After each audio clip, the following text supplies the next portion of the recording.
Oh, I'm not on camera. Welcome. Episode 99 of Hip Hop High Society presents the Roundtable Hip Hop Discussion. We are creeping closer to that hundo. You feel me? One more. But of course, we always got to start the episode the right way, introducing these talented individuals I call co-hosts, my panelists here. First and foremost, we got the one and only Jay Cloud. What's going on with your homeboy? I think your camera just froze. There you go. What's going on with you, man? What's up, y'all? Were we here last week? Yeah, we was here last week. Friday. It was a Friday thing. Oh, yeah. Okay. Yeah. I was about to say it's been a minute. Looking like the brother in about to develop some photography over there, dog. You in the dark room over there, man. But it's good to see you, bro. In good health, of course. And then we got the one and only man of mystery, man, Hotep, bro. You got to come from behind the veil, dog. I heard the federales dropped the charges. You can come out, bro. What's going on with you? Now, maybe you can't hear me. Hotep somewhere back there hiding. Give you the silent treatment. I know, motherfucker. And last but definitely not least, the homie Obi. What's going on with you, Obi? Not much, man. That shit. Just chilling. Just ready chilling to talk. Always. Let's talk some shit, shall we? Let's get into the first topic we got at hand. Of course, you got Juneteenth tomorrow. And then, of course, you got some blackity black subjects going on. A lot of people talking about people is foul. First and foremost, we got the ever controversial Jay-Z. I don't know why he's ever controversial because it don't seem like man do shit but rap and take care of his fucking family. But however, Jay-Z's Target controversy. Fucks this shit at advertisement. Come on now, Yahoo. Don't you do that to me, Yahoo. Jay-Z's Target partnership sparks fresh debate over black consumer boycotts. So it goes on to say the hip-hop icon's exclusive 30th anniversary release of Reasonable Doubt has reignited discussion about Target's relationship with black consumers and the lasting impact of boycott efforts. As fans prepare to celebrate the 30th anniversary of Jay-Z's landmark debut album, Reasonable Doubt, a new business partnership involving the rap mogul is generating debate well beyond the music world. Target will exclusively sell a special collector's edition of Reasonable Doubt. Oh, shit, they ain't gonna be mad about this shit. Beginning June 26th, marking 3 decades since the album's original release in 1996, tongue-tied. The limited edition release features white vinyl, exclusive packaging, collectible inserts, and alternate presentation elements aimed at longtime fans and collectors. Of course, it goes on to kind of speak about the impact or the so-called controversy with Target, who people are supposed to be boycotting. I haven't seen a fucking boycott. You know, I don't think I got the memo. But apparently, due to the Target dropping the DEI efforts as mandated by the Orange Cat, they are now targeted as so-called for a boycott. So hearing everything that we know as far as the story and consumer activism and things of that nature, do y'all think the criticism is warranted or is this selective outrage? And before y'all get into that, actually, let me play this one video. Shout out to the Rap Roundtable.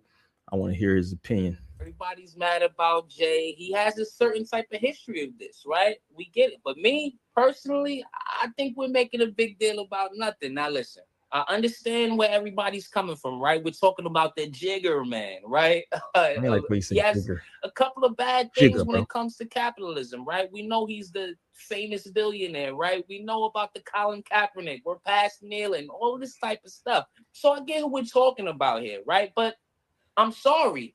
Does anybody in their real life know anybody that boycotted Target? I know who certainly did it. Your favorite artist. Just a quick scan at Target.com right now. I see Kendrick. I see Cole. I see all types of your favorites. The people that you say are for the people. So all of the outrage here, I think it's kind of what Jav would call this week's online discourse. And so when I'm thinking about all of this in conjunction with each other, your favorite artists doing this, everybody acting in real life like they're not at Target. I seen a bunch of people coming out of Target yesterday, so I'm sorry.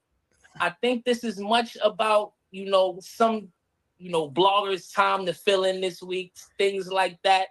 Because to me, in real life, there is no boycott at Target, guys. And Jay-Z, listen, he's not innocent, right? We got 1,000 things to be mad at Jay-Z about, but I'm sorry, this is just not one of them.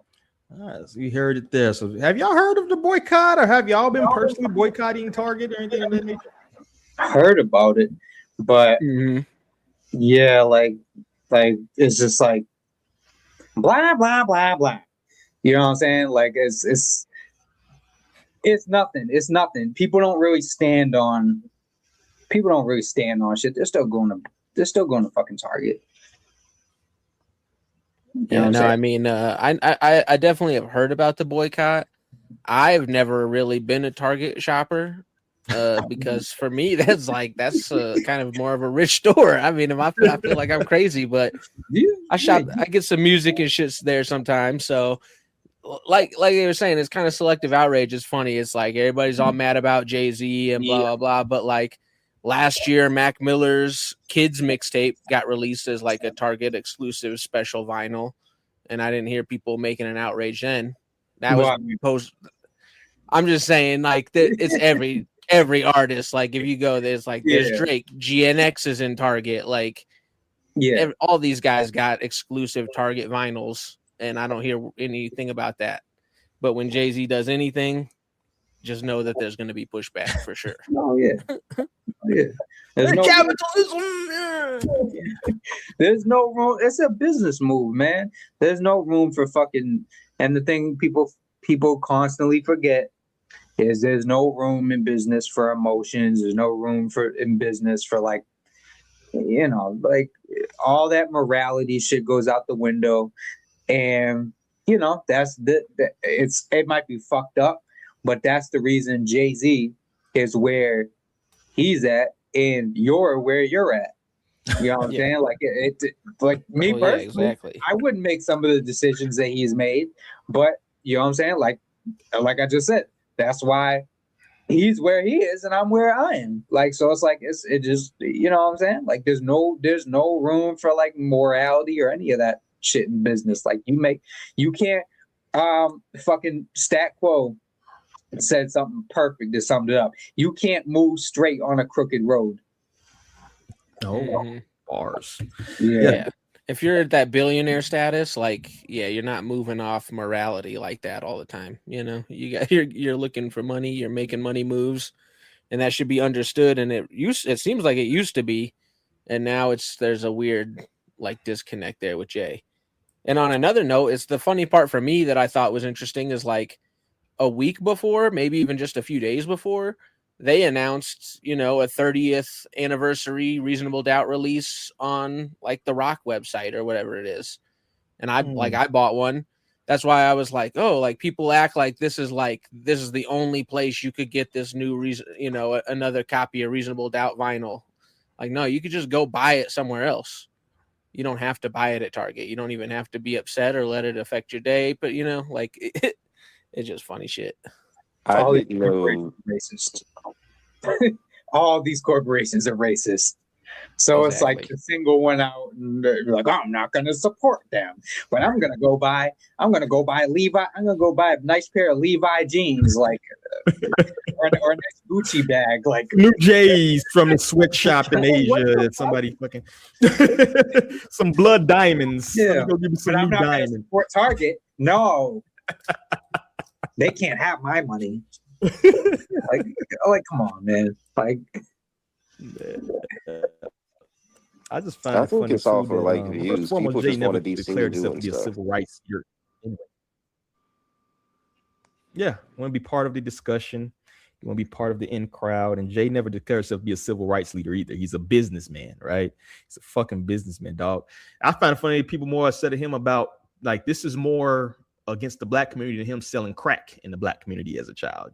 It's like, what do y'all think is more detrimental to the community? Moving crack, motherfucking having your CD or your vinyl in Target. Like. Let's get serious here. But of course, anything Jay does, particularly with that Drake thing, and that's another thing part that I think is not mentioned, is that it's a lot of OV hoes. You know what I'm saying? I'm not talking about specifically Drake fans, because the majority of people who like Drake music are probably normal, regulated people who just like the fucking pop ass in the club to Drake. I don't fucking know. But I'm talking about the people who are constantly online, who treat it like a cult, who think they are part of some kind of movement, some greater movement or something like that. I think this is largely a lot of their doing, particularly with that freestyle shit you heard where he taking little pop shots at Drake, right? So I think that's this as well. I think, you know, they just move weird, bro. Motherfuckers is weirdos, dog, online. They got plenty of traffic, man. Fucking King Jared over there and shit like that. Oh, I hate him. I hate the King Jareds of the world, you know. I'm starting to think I just hate people named Jared. Like him, like certified Jared, fucking Jared Fogle. That's like a tainted name. Yeah, I wouldn't want to name Jared right now, man. Shout out to Cam out there, dog. Got some longevity now. We started D-handle braids. First of all, dog, these are locks. Oh, that's hilarious. This is locks. And I happen to be able to grow hair fast, dog. So it ain't been that long. Nah, Cam, they sewn into the bandana. I'm like Hulk Hogan. I'll take this shit off the locks and go with it. Yo, that would be fucked up. Oh shit. Oh, fucking weave. It's a fucking lace front, nigga. But anyway. No, there's niggas out here who really got lace front dreads. That's a real thing happening right now. Oh, I do every chance I get. Oh man, that is crazy. Back when folks getting braids, I know people that got weave sewn into their fucking braids and shit, bro. Like this shit was insane. But anyway, any last thoughts on this? Do we think it's going to be any kind of, let me ask this, do we think it's going to be a bigger, larger boycott of Target? Do y'all think it's even justified to boycott Target? You feel me? But I don't think it's going to be any lasting impacts. Is this just any impacts from this you think at all, or just a slow week? You feel it's not it's about Target, man. It's not even about Target. It's not even about him. It's because it's fucking Jay-Z. The boycotts on Chinese restaurants and like Chinese businesses, that's way more effective than whatever the hell going on with Target. We can't even pinpoint why we're boycotting Target. It's just funny. It's just funny. Like you see all these people like take a stand against Jay-Z and all that shit, but his numbers are like never affected. I feel like Jay-Z becomes a target because he's a billionaire. And a lot of these people are part of that whole like eat the rich subculture. So Jay-Z he's just the most known billionaire. So anything he do is wrong. Like they don't give Jeff Bezos them this kind of bullshit. Tim Cook don't go through this. Yeah, I feel like a lot of the people that gang up on him though are still listening to his albums. They're still like consuming his like content. Because it's like an engagement thing to like shit on him at this point. Yeah, it's fucking weird, but it's like bro, you still listen to his music, like just. I think it might be older cats listening to Jay. You think the younger cats, anybody probably under 35, too much listen to Jay? Yeah, I mean, I would put that cutoff like a little bit lower, like probably like under like 25. Maybe. Yeah.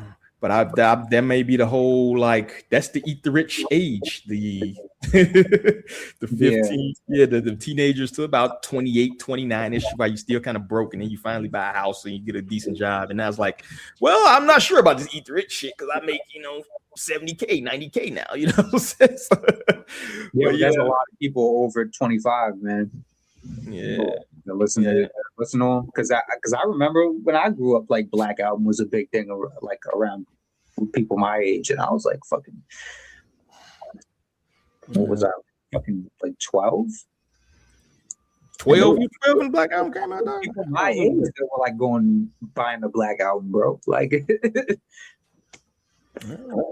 bro, that's another thing too. This is part of. He's supposed to have a disc that's rolling out, right? Some new shit, correct? Presumably. Yeah, it's coming out with the album, so I mean, I don't think anything's confirmed. He not doing all this press for nothing. He's dropping an album. There's people that are there's people that are working on it. So you guys are. He's not doing all this press for nothing. He's not doing GQ. Yeah, I don't think he don't need the money. You know what I'm saying? You guys like Bink? Yeah. Y'all should be saying this shit, but he's reuniting with Bink apparently. So Nice. Yeah, Hell yeah. I don't think he's coming out for no reason. So I definitely think we're gonna get a rollout or album or something like that.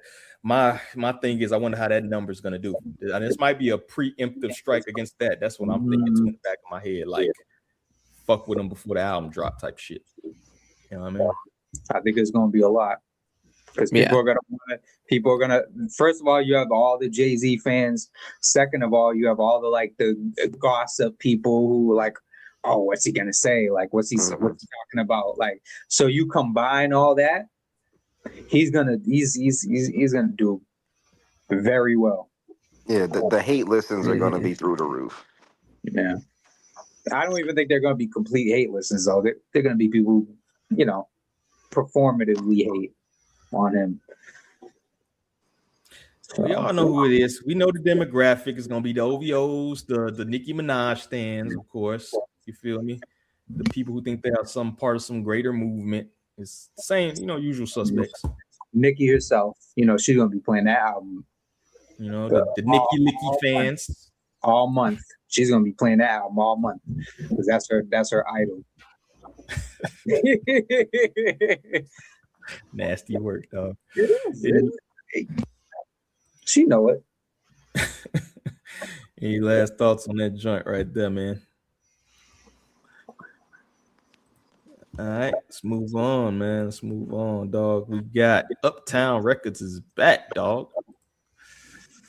TDE boss Top Dawg talks partnership with Andre Harrell's Uptown Records on 40th anniversary. If you haven't heard, Young Miami leads the charge as Uptown Records officially resurrects itself with a powerhouse roster, including G Herbo and Trap Dickie.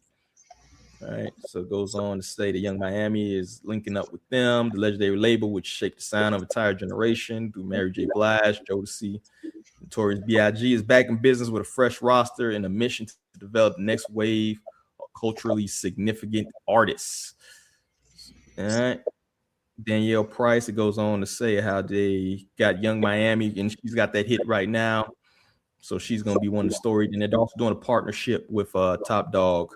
That's why Trap Dickie is included on this. So y'all heard it here. The legendary Uptown Records coming back with a new roster, right? So with all that, given that the powerhouse independent labels like TDE already exist and have spent the last decade building their own massive cultural equity, do we actually need mainstream labels to come back? Should the focus be entirely on funding and launching brand new modern indies? So what do y'all think about kind of recycling that Uptown Records moniker? Do y'all think that's going to be a success, though? What do y'all think about that? And the roster, of course, the three artists they talked about.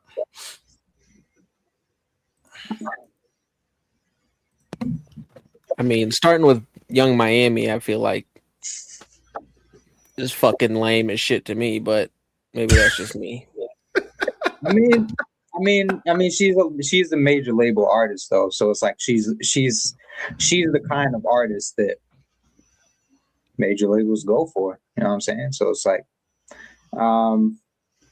that's funny. It's funny and ironic and kind of full circle that she would end up on Uptown because of Diddy.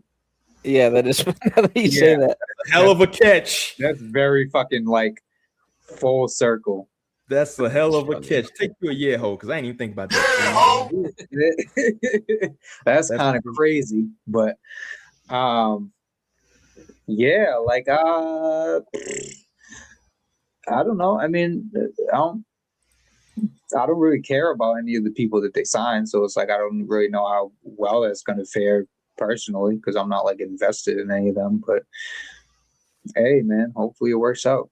I think personally, I think Trap Dickie should have just completely signed with Uptown Records because what the fuck, like. What the fuck is he doing on Top Dawg Entertainment? Like, he does not fit with any of them. And he's never going to make a song with any of them. Let's be clear. Because that's insane. because what is that? What is that even going to sound like? That's just not going to work. Like he's never going to work with any of them. So it's just kind of like they should have just bought his contract, honestly, because it's not my type of music, but I mean, I'm sure if he got with the right label, like who could invest fully in it, because that's the thing. That's also another thing. They're not going to invest. They're not going to invest fully in him either. So it's like you in a partnership deal. You know, you getting the money that you are getting split two different ways, and neither of the labels is gonna like fully commit to you. So it's kind of like I don't know how things are gonna go for him, but I mean that's happened before where a label was where an artist was like on like a partnership deal, and then they just went completely with like one of the labels.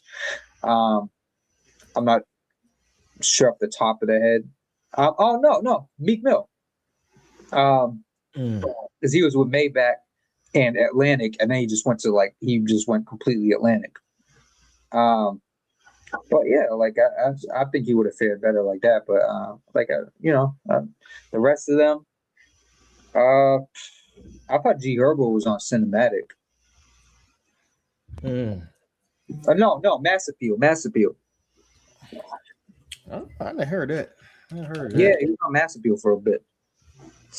That don't even seem right too. But you know what? The big thing to me, like you was talking about the features or whatever. Like to me, that's the main point of even signing a contract with a major these days is probably to get those features that you probably couldn't get if you were independent, right?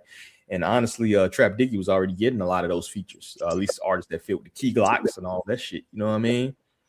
Yeah. About you, Obi, what do you think about the upsurgent Uptown, dog? Yeah, you know, it's I think it's a solid start, right? Like I know I gave it shit for Young Miami, and I still am not like a fan of her or that song, but I get it. I get Obi ain't spinning that shit. no, that's not gonna make my. I mean, I'll give it. I'll check it out one more time, and I'll, hey, listen, but no, but G Herbo, that's not bad, and Trap Dicky. It feels a little, I guess, unexciting at the moment, but maybe that'll ramp up. I mean, what other record label has actually like relaunched and been exciting? Like all that Death Row stuff that's been out since they've come back, since Snoop bought that's been fairly mediocre from the shit that I've caught. Yeah.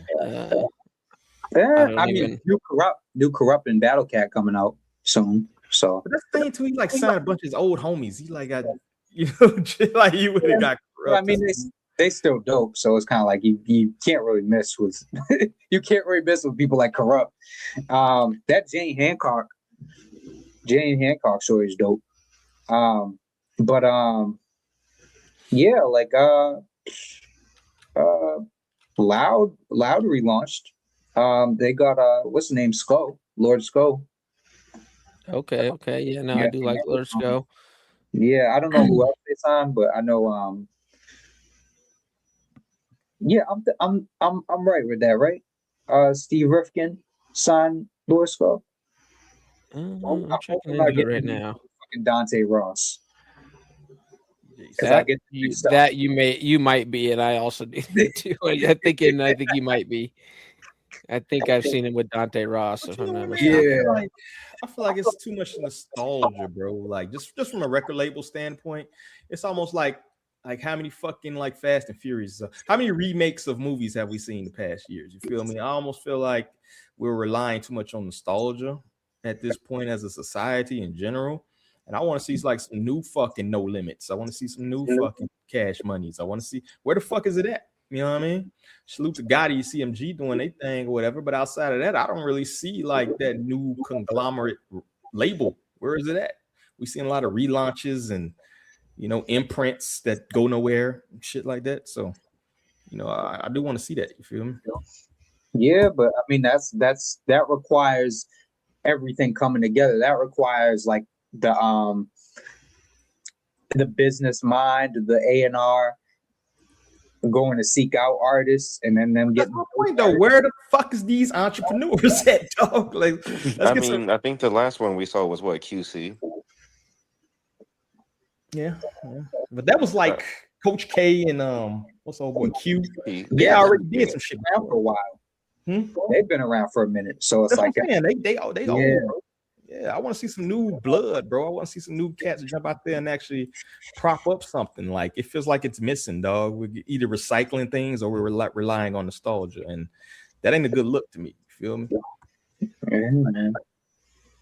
You know, that's the whole thing with the youth. Like, I want to see youthful people. I want to see 30 people. Because when Master P started No Limit around, he was about 30 years old, right? Somewhere in that area. Maybe even 20 still. You feel me? Want some more of these young entrepreneurs out here, dog. But where do we see it going? Do we think they're gonna sign anybody else, or this is gonna be it? They're gonna roll with these three, bro. You see anybody major going over there?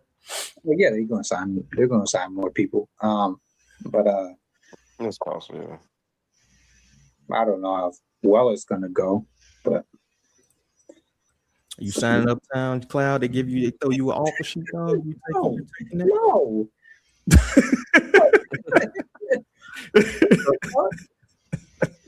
You could collab with Young Miami, bro. Young Miami on a cloud beat.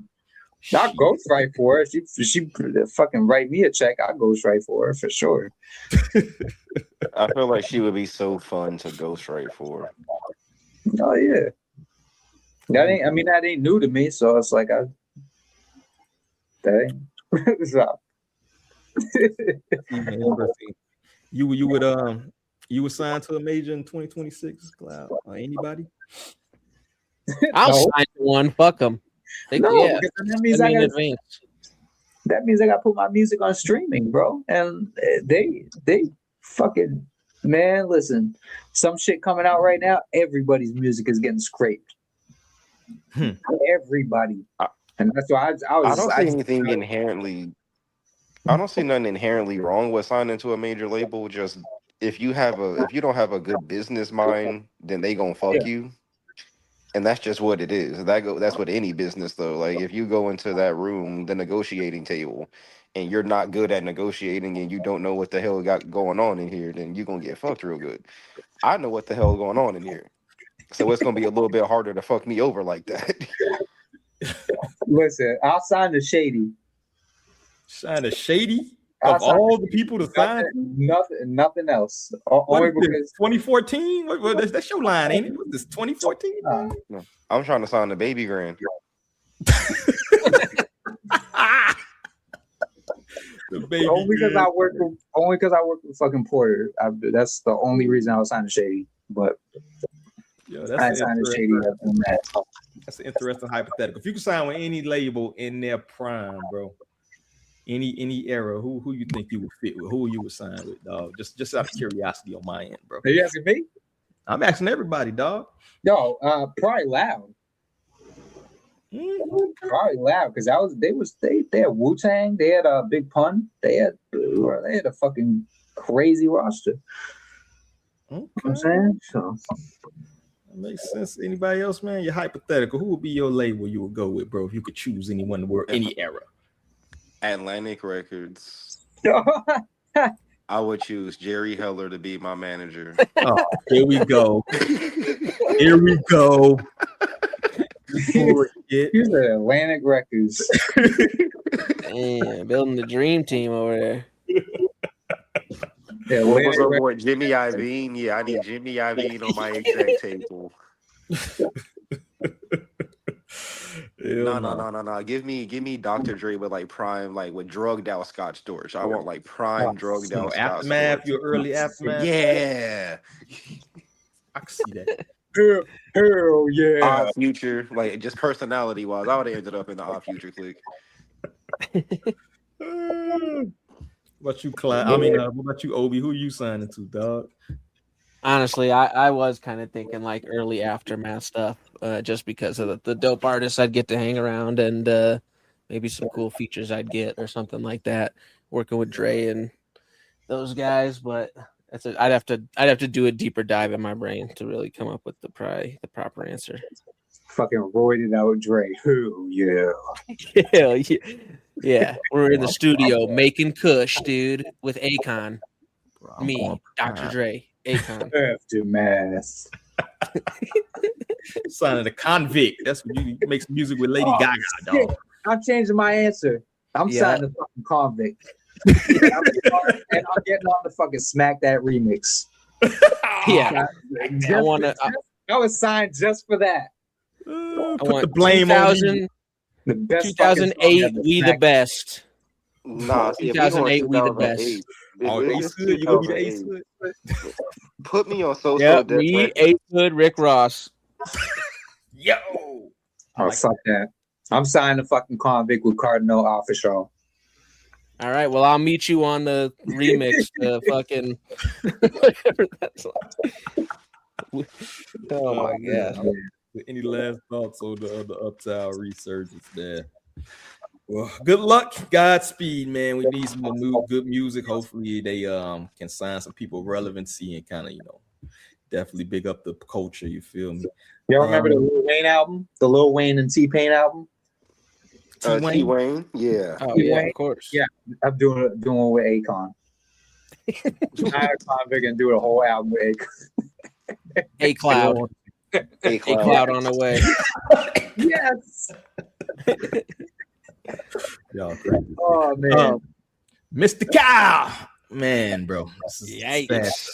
Almost got the crash dummy, but this is too too disgusting of a thing. But rapper Mystikal has been sentenced to 20 years in prison after pleading guilty to raping a woman at his Louisiana home in 2022. The victim says Mystikal choked her, pulled the braids out, and forcibly there. After she spoke, the rapper told the courtroom, "If I did that to you, I deserve that max." So it's kind of like a half-ass apology. I believe he's trying to appeal or something like that, saying that he was coerced or something of that nature. But as of now, he's got like 20 years. He's already 55 years old at this point. So, if he does come out, he's going to be a senior citizen for sure. But with Mystikal pleading guilty and receiving a 20-year sentence for a second conviction of this nature, and I think it might be his third accusation. It's only the second time he's been convicted. It marks a definitive tragic end to his career. As consumers and commentators of the culture, how do we approach the legacy of artists who undeniably influential to the Southern rap boom of the late 90s, early 2000s, but whose severe real-world actions completely overshadow the music? What's going to be the last and what's going to be the legacy of Mystikal, dog? Is this shit going to overpower the actual music and, Oh, yeah. Yeah, him and his music. He's right where he belongs now. Yeah, no, then some weird crimes to be accused of. Yeah. Yeah, particularly when you got songs called like Pussy Crook. He has a song. Oh, literally called Pussy Crook, bro. So they're gonna show him what a real pussy crook like. I don't know, man. This already about 20 years deep. He might be the big. He might be on Yard. He might be one of the ones out there. He might be the nasty Nate on the Yard at this point. Shit, you know what I mean? and, I've been hearing that Mystikal was on that type of time pretty much my whole life. So yeah, he do need to go ahead and sit in that hole for a minute. No, he needs to sit in that hole for the rest of his life. The way he was going. Rapping Adrian Broner, boy. Yeah, at all. Really, like I don't have any sympathy for rapists, but yeah, that's terrible. And then I think what makes it so bad is just like Mystikal ugly as fuck. So that woman was scared, like yo, shit. And you know what's crazy is No Limit. I believe No Limit and Cash Money about to do a tour as we speak. Tour. Mm-hmm. Yeah, he would be on it. He would have been he would have been a headliner of that shit, bro. Oh yeah, he would have been a headliner of that shit. And instead, you're gonna be headlining somebody else. Well, yeah, he was going to do some more crazy shit. Like, yeah, let me find. Hold on. You're a freaky frog. Freaky frog shit, bro. Yeah, whoever Mark Mystikal will need a Nobel Peace Prize because he was about to go on like a tour of just debauchery all over the nation. Yeah, that's another Yeah. thing too. Who knows how that would have ended, right? Yeah. Yeah, Man, and I seen they actually did what's the like the Tubi version of Behind the Music that they used to do on like TV1 or some shit like Unsung or something like that. I forgot what the name of it, but they had recently did a one with Mystical, and he was going back to his home in New Orleans and shit. They pulled that motherfucker episode out of syndication so motherfucking fast, dog. Like it was right between this shit. Like you probably have to fucking bribe somebody to find that episode now. But it was just ironic that they recorded that. And even after what he did before, I think the public was willing to forgive him. He had some features. He was on like what's that dude's what's the Haitian cat name, dog, the rapper? All Gold Everything. What's his name? Trinidad. oh yeah, He had a track with him and Lil Dicky and shit. So he had a couple tracks that people featured him on when he got out. So I think the community was like gonna embrace him, forgive him for what the fuck he did. And then this second go around, I think kind of like the nail in the coffin. You feel me? So yeah, ain't nothing really. Like your music probably gets taken off in the club now. You feel me? Which sucks because if they're doing that tour, you know, he has prominent verses on a lot of those songs. You feel me? What are you going to do now when that verse comes up? You know what I mean? Yeah. I don't know. I mean, I feel like it'll go over the same way like our R. Kelly song goes over. Like, no one's turning it off just because Mystical's rapping right now. Like, what he did was terrible, but like you said, he too all over the place. Yeah, but You I would mean, have at the same time, bro, nobody really gave a fuck about Mystical like they did R. Kelly. Yeah, I don't know about that, dog. Depends I on don't where see you a at. crowd booing Mystical's verse on like a prominent track that he's featured on. Like, I just don't see that being in the I mean, cards. that's assuming they even know who the fuck he is, though, bro. Like, we're in a new generation. But I mean, for that tour, that's gonna be older cats in there. I don't think. Yeah, what is the demographic that'll be at the No Limit? Young Money. That's definitely a 45 and up. Maybe so, but like that's what I'm saying. Like people don't people around like my age would know who R. Kelly is. Like younger people are not gonna know who the fuck Mystical is. So they're not gonna have no connection to him whatsoever. All they know is this. All they know is headlines like this. I feel like if you don't already know who Mystical is, then this headline is gonna go right over your head, though. Yeah. Well, I mean, there's been so many headlines like this, though. That's the thing. His name is like synonymous with rape. You know what I'm saying? So it's like, yeah, man. If you under 30, bro, like you know more about him from that than you know about him from his music. Because I mean, when's the last time he put music out? Probably 2022-ish, maybe before he got locked up, 2021-ish. Features and shit like that. Nothing major, nothing that charted, nothing that nobody would know. You know what I mean? Yeah, so it's like it's not gonna be. Yeah.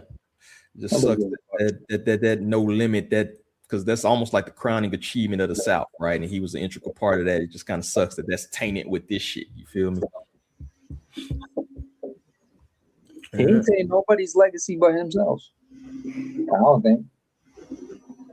Yeah, shit, you don't want to turn them songs on. You know what I mean? Somebody might want to throw "It Ain't My Fault" on. You'd be like, "Fuck, did I do that?" You know what I mean? You don't want to hear that shit right now.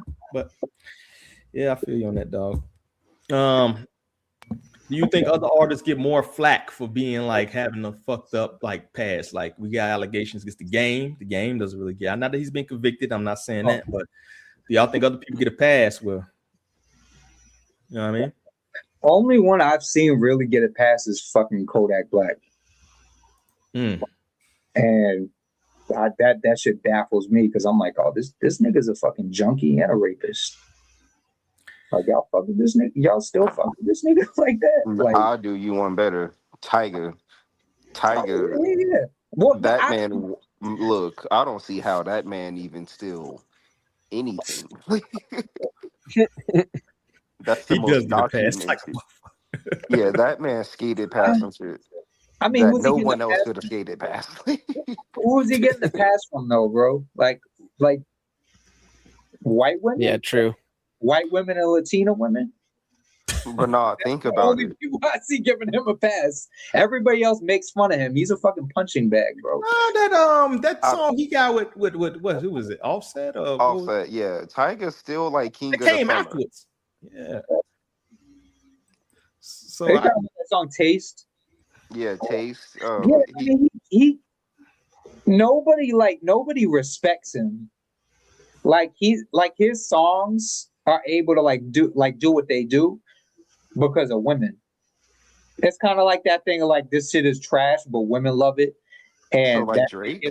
that shit gets women like activated a certain way. So it's kind of like you're not really paying attention to the song or the way or the person who made the song. You just focus on, you know what I'm saying? Like you're not really thinking about all that. So that's kind of, I don't look at that as him getting a pass, but he definitely like rides that wave of like strip club music. He always has, but yeah, I think talk about him directly, niggas don't really give him a pass. Like, oh, that nigga's a creep. That nigga's a weirdo. You know what I'm saying? So shit, if that's the case, like I said, it's a lot of that. If that's the case, what did they Chief Keef, dog? What's that girl? The Catch Me Outside girl said she was partying with that motherfucker when she was like 16, dog, 15. Yeah, she's still thin. They had her in rotation at 15, 16 years old. Dog. Yeah, I was just about to say everybody was, and that's some crazy shit to say, but she was a blunt rotation kind of person. That's disgusting.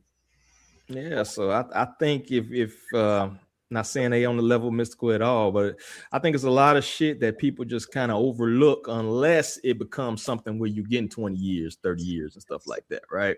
A lot of people's legacies could be on the line. That's the case, you feel me? If you really did a deep dive into the music industry, but I mean, that's too far down the rabbit hole for this motherfucker. That's a whole episode in itself, to be honest with you. You feel me? All right. Any last thoughts on that joint right there? I don't listen to none of these people, man. Once some weird shit comes out, I can't like unhear that shit. I'm good. Like I even had to I just started listening to fucking Quali when that shit came out. Now, I'm not talking about that. I'm not talking about that whole internet shit where like he had that whole thing with that grifter. With that grifter. He was a grifter. I mean, he was even before that. He was moving funny on the internet, dog. You know who I'm talking about? That Maya girl. Like she talking about shit that she talking about doxed them and called names and all that. Yeah, she's a fucking grifter, and she stole fucking $50K from people for legal fees for a case that never happened. That was bullshit. But yeah, like I there was some shit before that got scrubbed from the internet. I'm not gonna get into it. Yeah, he had lost his shit though. He was calling all types of people Nazi. He was kind of like Maj Toure, who does like free like weapons training and you know what I mean, calling them fucking Nazis and shit. Like, bro, hey man, he was on some other shit, man. Let's pull this up. We got Russ, man. I'm gonna play this video real quick. We're going to the prompt after that. The last time we had a monolithic hit was Not Like Us, right? Yeah. Mm-hmm. But before that, it was The Box by Roddy Ricch. Yeah. And look what had to happen for Not Like Us to even become this monolithic. Look at the circumstances. Yeah. The two biggest rappers in the world had to get in a super public beef for us to get a hit song that used to be what Flow Rider would do. Yeah. From a monolithic united stamp. You know what I mean? True. Yeah. I know. Like, I've never wild. purchased a Flow Rider. I know. No. every No, word. but I'm saying You know every word to right round. Yeah, totally. Yeah. That's what I'm totally. saying. It's Yeah, that's crazy that in order for us to even catch this sort of like omnipresent hit as a culture, it took Kendrick and Drake beefing publicly back and forth. Yeah, like even Taylor Swift, it's like I don't know really that know. Like you it don't just exists over there. Everything basically exists over there now, and over there, and over there. You're right. It's all separated. We're all living in our own silos, so it's like really when you meet people, it's like, yo, what algorithm are you in? You know what I mean? Totally. That's what it is now. Yeah, It's for fucking real. crazy. And The algorithm. I heard that before, right? That might be one of our topics later on, but Russ argued that hip-hop is in a decline because we don't see monolithic records. I don't believe. I mean, I think he meant crossover hits. That's what I think the word he meant. And I claimed that the last true one before Not Like Us was Roddy Ricch's The Box all the way back in 2020. Is this a sign that hip hop itself is losing its grip on the mainstream, or just a reflection of the fragmented streaming era where a true monoculture doesn't exist for any genre anymore? And is that actually a good or a bad thing, right? So what do y'all think? Do the crossover hits not popping no more? Do y'all think that's a showing the decline of hip hop overall, or this nigga said The Box? I would say it's a decline of like pop music because the rappers are still rapping, but we don't have that many pop stars that's really hitting on shit nowadays. Yeah, but bro, there's been so many big songs since The Box. Songs that are also bigger than The Box. So it's like that. Like, what made you go to that?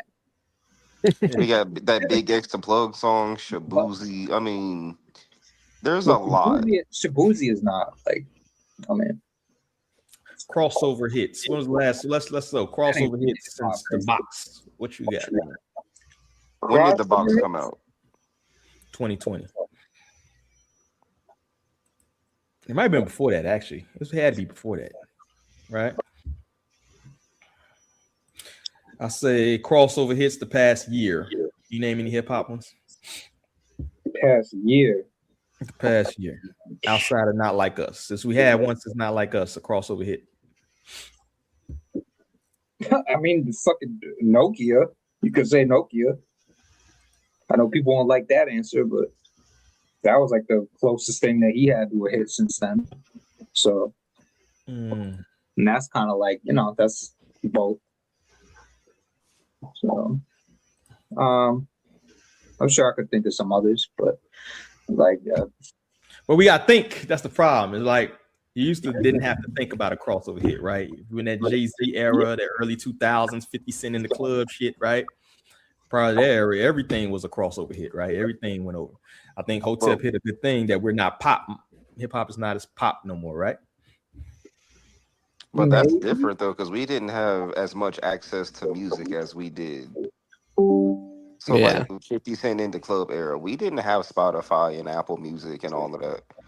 We were pretty much told like, all right, cool, this is kind of what you listening to right now.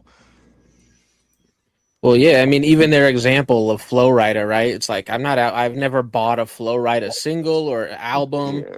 I'm not out here. I couldn't name he said what, Right Round or whatever the fuck. I couldn't name one, but yeah, he's got mega hits and shit. But that's because the radio and the machine pushed that like that.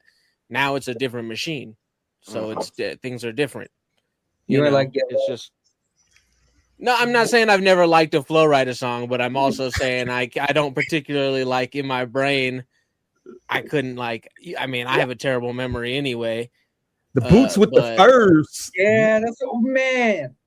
No, of course. But I'm just saying that's also just was never the hip hop I knew or like that I like was loving and into, but it's also shit that I knew 100%. You know what I mean? Because it was played at parties, it was played on the radio, it was pushed to everybody like that. You know what I mean? Like it was unavoidable. Whereas now music can be avoided, to be honest. Yeah, I mean, I think that's a big part. You know what I'm saying? Like everything is so fragmented that it's really like almost impossible for something to be like as dominant as music was like, 20, 30 years ago. Like there's just like, I don't want to listen to that. I don't have to hear it. Band people are making fun of Black Eyed Peas for fucking for I Got a Feeling. It's like now you get none of it. Now you get none of it. Now you get no music like that. And listen, that's why you appreciate it during the time. Like that was my shit. You think that creates an echo chamber though? If you depending on how your algorithm is, and if you get caught up into this one sound.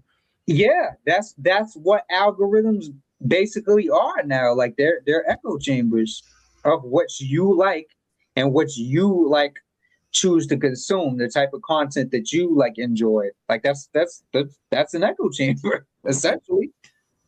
Yeah. So yeah. That could be good and bad, bro. That's why I always tell people, man. Like, I think that's why DJs are important, right?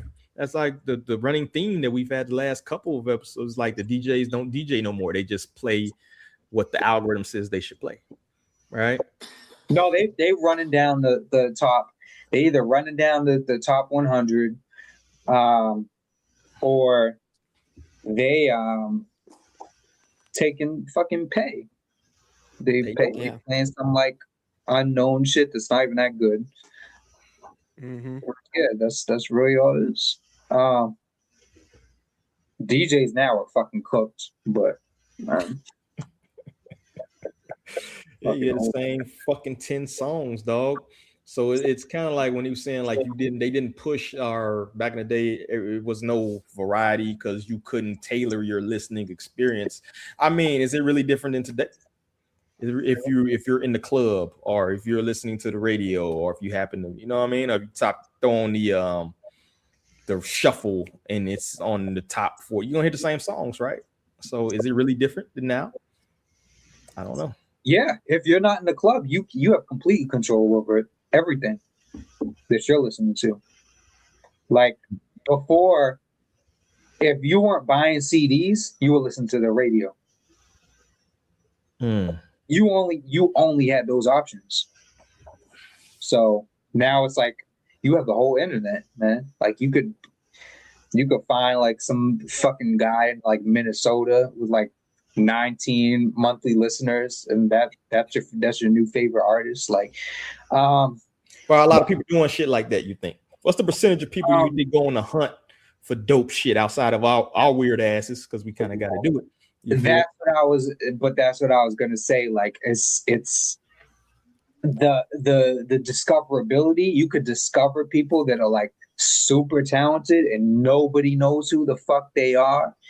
But now the internet is such a giant fucking pool. It's like the ocean. It's all these people, and it's like chances are, like, you find somebody like that's dope like that with like 19 monthly listeners, chances are you're going to be like number 20 for like 2 years. Nobody, like, you're going to be the most recent person that found them, and they're just never going to pop off no matter how talented they are. There's just too many fucking artists now. Bingo. And there's no barrier to entry. Bro, I just wrote that motherfucking shit down. Swear to God, bro.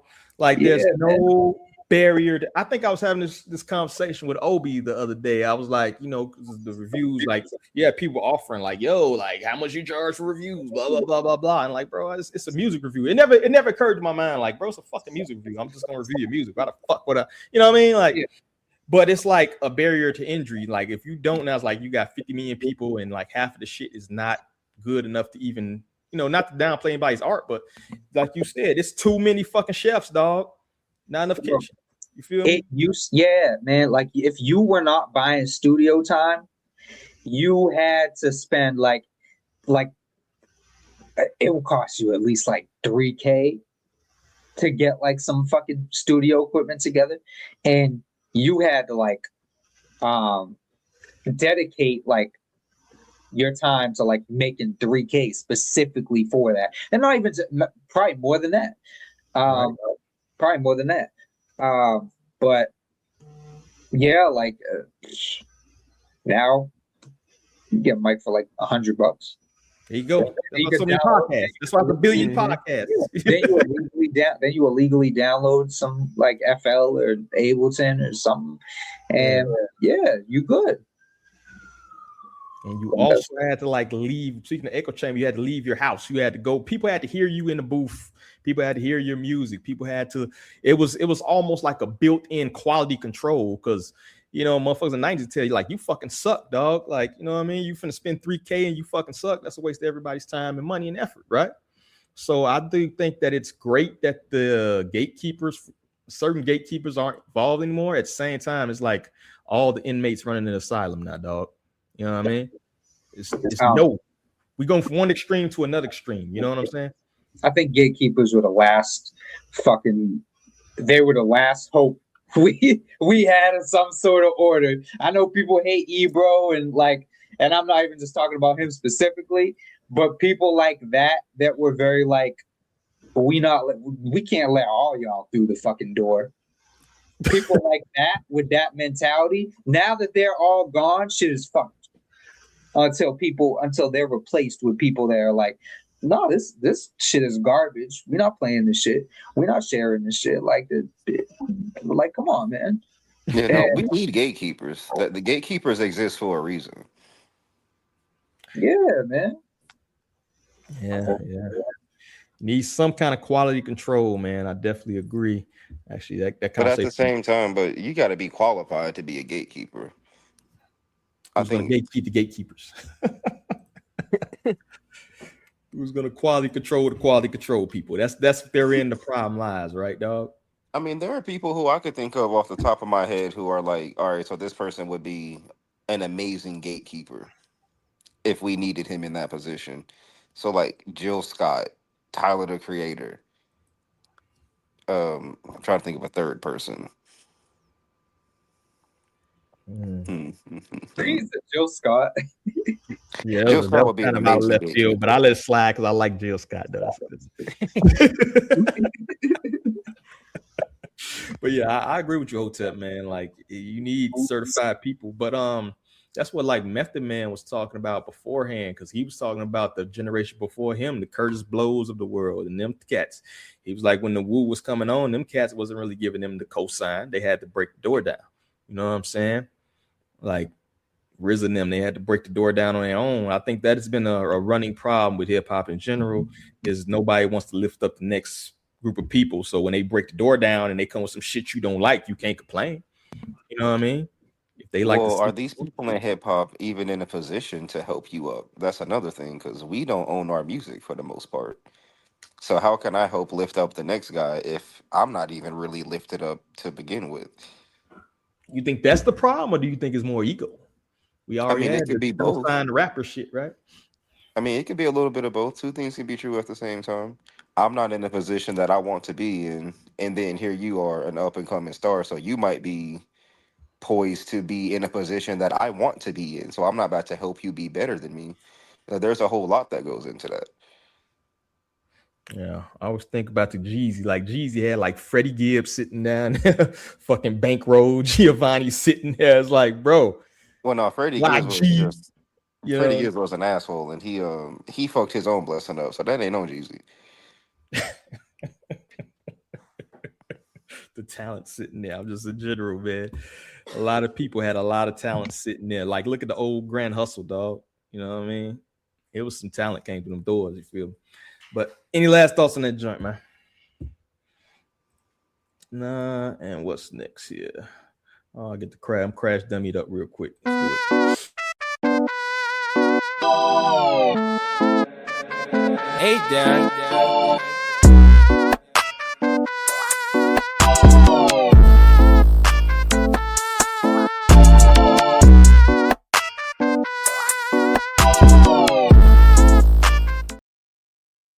So crash dummy of the week, we got Dame Dash. Did he get it twice this year? He might be giving Soulja Boy a run for his money this year. Dame Dash and Nicki Licky, who I'm dubbing the 2B Bonnie and Clyde right here, bro. They recently released a song called Cheap Teeth. I guess it's supposed to be taking shots at the recent Jay-Z freestyle that Dame was mentioning with his teeth falling out his mouth. Cheap teeth. We were looking for the hustle, so happy it's you. When a mouth couldn't listen in that stupid ass suit. I'm sorry, I know it's elder abuse, but somebody needs a spanking, and I think that it's you. Who the fuck disrespects that OG? The motherfucker helped you, and he helped me, and I think it's looking plain. All right, that's all I can take. This is Nicki Licky with the motherfucking that's a real person. I thought you was like. I thought you was like a Nicki diss or some shit like that. No. And that's a Midwest tweaker if I ever saw one too. Yeah, holy shit. I thought that was Winnie whole time. Nah, dog. Guess we're not getting a J album, man. Guess we're not getting a J album. You gotta go into the hiding. You gotta reconsider some things, man. And this is who Dame Dash Dub reminds him of Aaliyah. This right here, dog. This right. Oh, so she fucking him, and he 15. This is white lesbian Aaliyah. That's what he said. This right here. Oh my god. And here goes his story. I wanted to pull this up too as well. Oh my god. Well, I'd be like, yo, go get the gun because people are with me and shit, and she'll go get it and pass it to me. She's passed me the hammer before. And when I've gotten in situations where there's like 10 guys in a room, and I'm like, I'll all y'all up because I do that a lot. She'll feel so empowered that she'll be like, what you doing? And push the guy, and I'll be like, yo, don't do that. You know what I'm saying? Like, she thinks she's bigger than she is sometimes. Tubi, Bonnie, and Clyde. Get the blicky, Nikki. This is what we're dealing with here, Dame Dash. I never thought I'd see the day that the OG devolve into a fucking cornball. But here we are in 2026. I don't know what the fuck you're thinking about, Dame. I don't know what's going on in that brain, dog. I don't know what the fuck is going on. This ain't it, though, dog. Nikki Licky is not the fucking next coming of fucking Aaliyah. Nikki Licky ain't the next coming of win, dog. You need to stop it, bro. Like, this is the bad look in your golden years, dog. I'm actually happy for him, like not on a business standpoint because that's gonna fail, but like look how happy he is. Like he got him a woman that makes him happy, and you know I feel like we all want that. He got a wife. Yeah. Oh. Like his shooter or something. But you know how that shit go. You know, This like is myth bleak, dog. This is not a good look. Niggas who loves don't never really be a wife though, so it's not like that disqualify her from anything. No, but it's like this nigga got a wife. Like it's like, bro. I hope not. I hope you're not. Nah, he got him a good shit. It comes out that he's wife in the Midwest tweaker, dog. That's the nail in the coffin, dog. I hope you. I guess Georgiana cost too much or something because he could have went and got her. That's crazy. But anyway, man, Dame Nikki Licky, man, y'all gotta get the fucking. I can't even say that name. I'm never saying that name no more after this episode. But big old car crash. Imagine if we found her in '96 and she made Reasonable Doubt. she run Rock Nation. Terrible. But well, it's like, how long has he known her? He's 55 years old and said that she's passed him the hammer. It's like, you shouldn't be getting. You don't be in situations where you need to be passed the hammer, Dame. I'm certain she's probably not too far off either. Oh, she can't be too far off from his age. 38 and a half or something. Yeah, no, she might have made him to change her name to Nikki Licky. 48 and a half. Yeah, no, I was just trying to be nice, but yeah. But anyway, man, let's listen to some music and cleanse the timeline, like they say.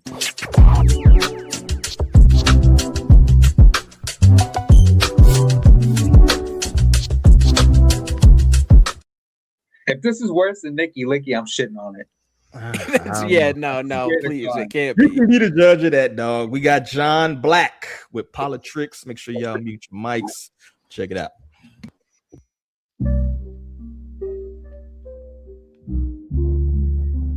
You're going to see the golden age of America, frankly, and you're seeing it now.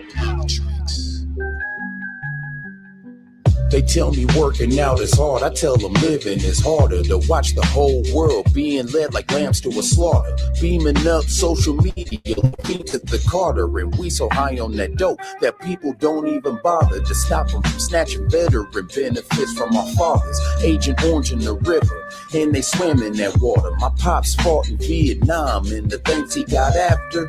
News from the doctor, they saying it's cancer. I ain't looking for answers, I already know the drill. So what's a GI to do? How you gon' shoulder the bill? He put his life on the line and had to go for the kill. I ain't no activist rapper, I'm just exposing the real casualties of democracy and capitalism. They can't rewrite the history while history is still living. And now my son in this system, and the cycle repeats. Shit's deep, and I ain't getting no sleep about these politics.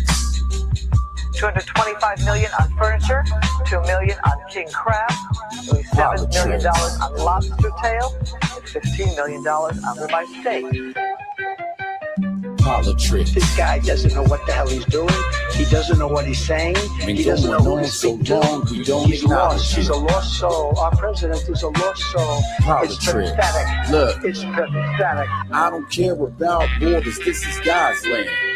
And every rock formed out of God's hand. If they made it, then they made it. Guess it's God's plan. But that's just my opinion. So where do y'all stand? Who keep your restaurants going? You need some fruit, who pick it? You need a new home built? Who you think gon' build it? When you cook for your kids, guess who slaughtered your chicken? Who you think DoorDash when you too lazy to get it? I see political games for political gain. Prices keep going up, but the wages remain. They don't do it for us. They ain't feeling our pain. Politicians don't relate cause we ain't living the same. The immigrants is to blame or they just don't care. Cause we invest in the rich, but we ain't getting our share. I make songs like this for my sons to get them prepared. And for anyone who isn't aware, you gotta watch out for them politics. I don't think about Americans' financial situation. I don't think about anybody. I think about one thing. Politics. Yeah, politics. Is if we won the war, why are they preparing to send thousands of more American troops into harm's way?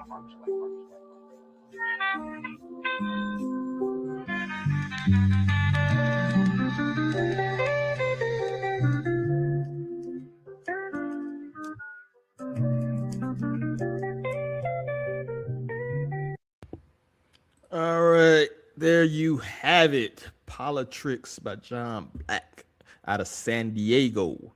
And first up, it's going to be moi. I don't know why I did that to myself.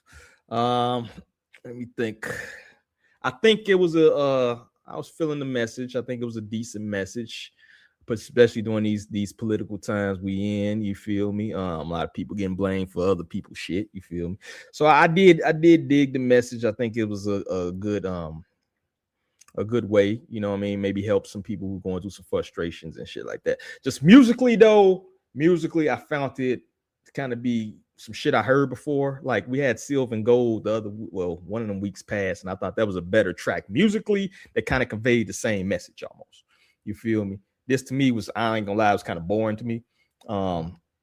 It's kind of some shit I probably wouldn't listen to again. You know what I mean? I can see how some people feeling it. You know what I mean? Maybe that stress relief or, you know, resonates with them or whatever. But just in terms of just even the political message of it, it's shit I've heard before. You feel me? So this week I'm just gonna have to go thumbs down. But as far as the flow and stuff like that, you know, I got to hear some more music from the brother. You know what I'm saying? Like the flow wasn't bad. It wasn't choppy. It wasn't anything like that. It just was a little too slow paced for me. I was dozing off a little bit. You feel me? Hotel, what you think, dog? I didn't enjoy it as like sonically. The message was there. I did like what he was talking about was making sense. You know, like he was really getting into some deep stuff there. But at the same time, it wasn't fun to listen to. I wouldn't listen to it again. The beat was very repetitive.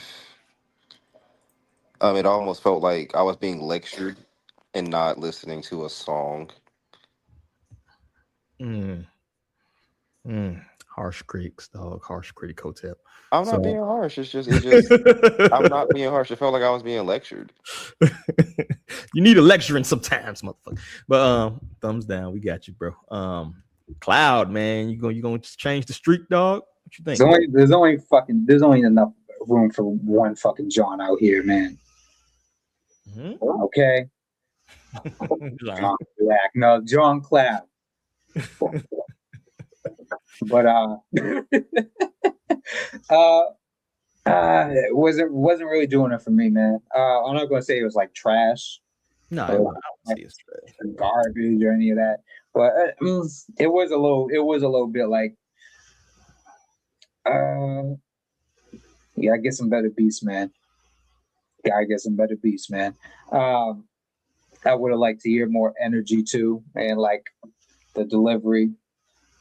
But yeah, man, it wasn't it for me.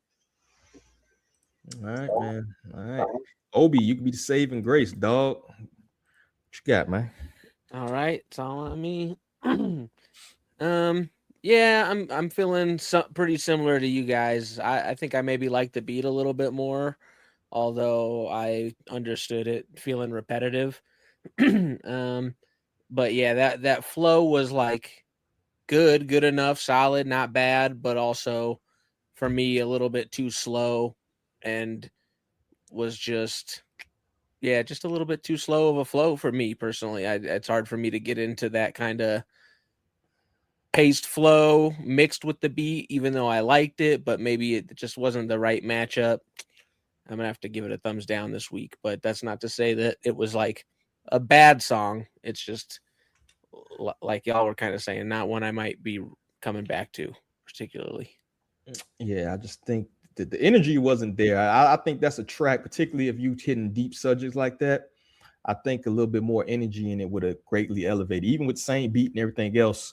I just wanted to hear like some passion in it. Like Hotep said, it was more of a lecture. If it was like some fiery emotion, because we heard shit like Pac has some very like, ABC lyrics, but he's got that passion. You feel me? So when you're attacking something like that, you gotta be like, fuck this shit. You know what I mean? Yeah, but I feel like that beat like only allows for so much of that. So it's kind of like he could only really like go so far with that beat, man. Like that. He had pockets he could have played with, bro. He had pockets he could have played with, bro. But yeah, but I don't know. That beat sounded like some like fake Derringer shit to me, man. Like I really like it. Remix. Hey, man. But shout out to the brother, man. I've had exchanged some messages. I told him we would review it tonight. You feel me? He actually sent this over to us. Not like picked it out the blue. But like I said, it wasn't a bad track. It's just nothing that a few little tweaks here and there. It's just something I wouldn't personally have on my playlist. I don't think any of us. But I get what he was trying to do, definitely. And I'm not even against him putting that message out there. It just wasn't. Yeah. You know what I mean?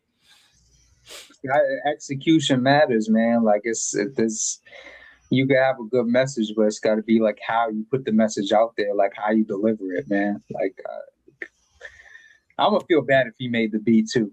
That's always when I like. I don't think I gotta look again. I gotta look in the thing. I don't think he made the beat. I don't think he produces, but we got All Down. I don't even know what All Down is. We haven't gotten in a while. Yeah. Get them niggas out of here. That's kind of harsh. But make sure y'all check them out. Once again, we always give the disclaimer, dog. This is one song. You never judge an artist off one song, particularly if it's not. That wasn't even a garbage track. It wasn't nothing wrong with the flow. We just wasn't feeling it at the time. So let me see if I can pull up his Instagram here. I pulled it up. You could have something that's fire, man. You could have something that's great, like one of the craziest joints I've ever heard. So I don't know.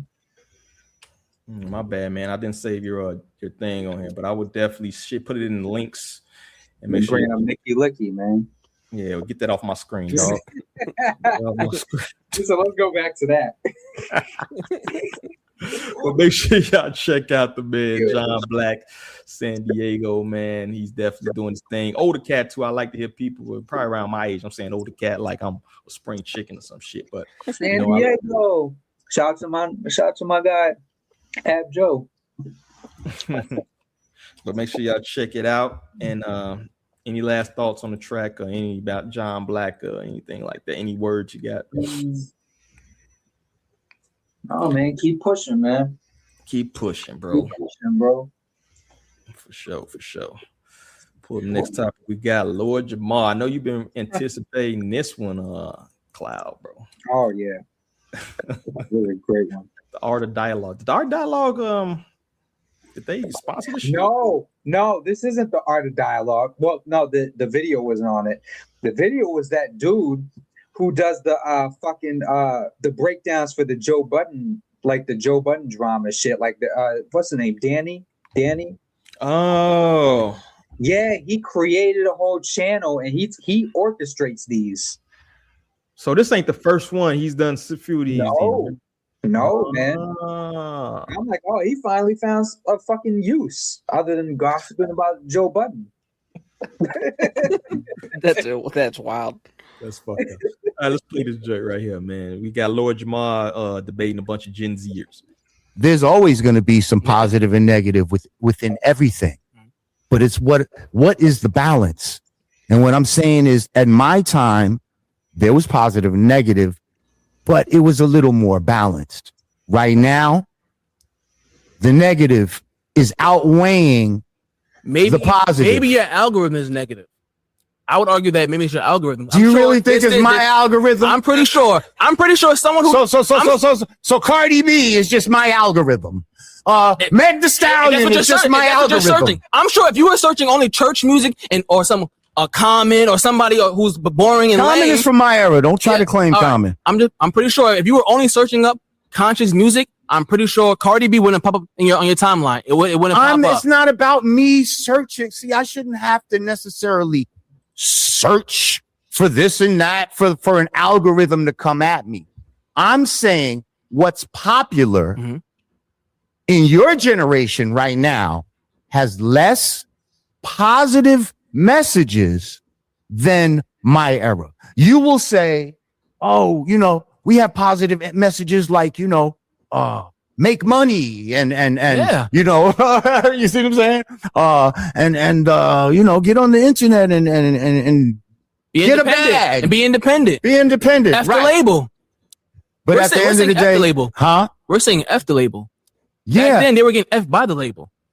She was like, yeah, you right. Because now we have information with the internet, but that's a whole other claim. That's a whole other topic. Right, but see, so you're independent, but you're not using that independence to really have an independent voice. You're independent and still rapping about corporate shit. Still rapping about shit that's not uplifting us as a whole. You're still rapping about wet ass and stupid shit. Why is that bad? That's bad. That's bad. That's not negative. That's not negative. You're saying that's wait. Are you saying that wet is negative? I want to make is that what you're saying? Now, please clarify that. Please clarify that. I'm not saying that wet is bad. All right. The WAP. So there you have it. I ain't gonna play the whole thing. It's about a 5-minute video, but you get the gist of what was going on here, right? And this is kind of the bigger messages that I want. This is the part I kind of want to focus on anyway, about the balance. He's saying the balance is thrown off, at least as far as this clip. Is what? How long was the conversation, Cloud? The whole thing? About an hour? 45 minutes. 45 minutes. First of all, man, when that nigga said people who are boring and boring and lame like Common, I want to knock that fucking microphone stand off his fucking head. And Common to get him beat up, to be honest with you. Remember Reed's on corners with the foes and the moes. You know what I'm saying? Don't play with Common. Like, like that nigga corny, bro. But yeah, like this is I wouldn't say there's more, because just naturally right now there's more artists in general. Because like I was saying before, there's no barrier to entry. All right. Everybody can just pick up a fucking microphone and make a song and upload to SoundCloud or DistroKid. But